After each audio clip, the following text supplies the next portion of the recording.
Aujourd'hui, c'est une vidéo sur les rimes. Nous commençons la grande séquence poésie jusqu'à la fin de l'année.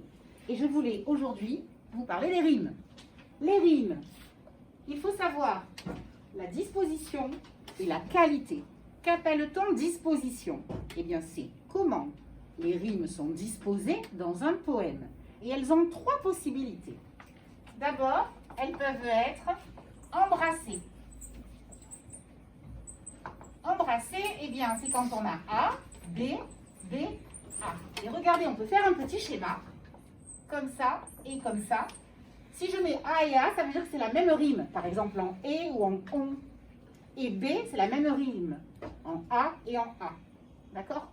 Et comme elles sont disposées de cette façon-là, elles sont embrassées. Mais elles peuvent être aussi croisées.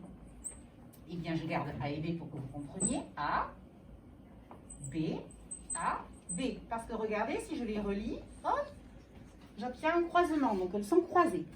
Et enfin, troisième possibilité de disposition, elles peuvent être suivies ou plates. On appelle les deux. Et là, eh bien, A, B, B. Vous voyez bien que A, ça se suit, B, B aussi. Suivi ou plate. Donc, quand on va vous demander d'analyser les rimes d'un poème, il s'agira de dire quelle est la disposition. Selon les strophes, ça peut changer.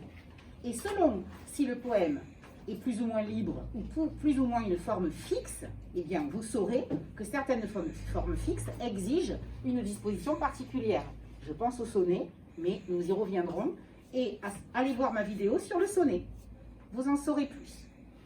La qualité, qu'appelle-t-on la qualité d'une rime? Eh bien, en fait, là, la qualité de la rime, c'est la qualité des sons que les mots ont en commun.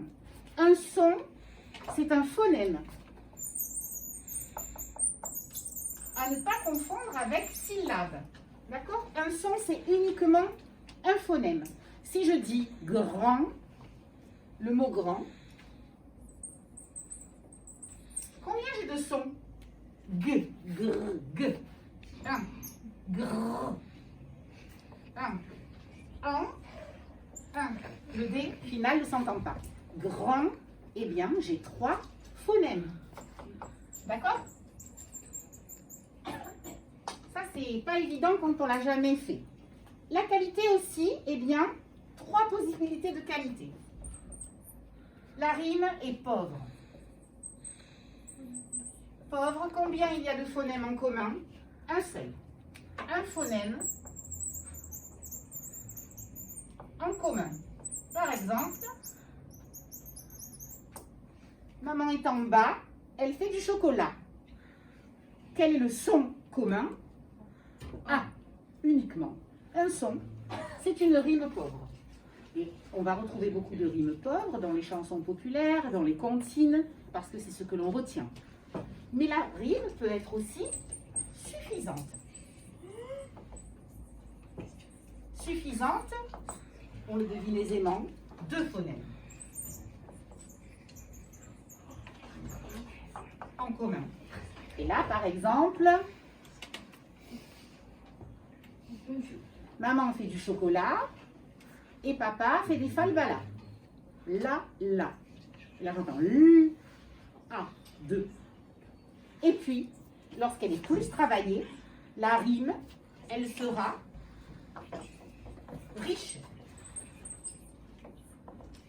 3 phonèmes en commun.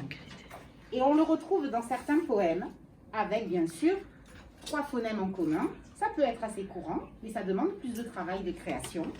Autre chose, une rime riche doit attirer votre attention et doit être analysée. Si l'auteur, le poète, a voulu faire une rime riche, c'est pour attirer votre attention. Parce qu'il a donné du temps de travail et que cette rime est importante.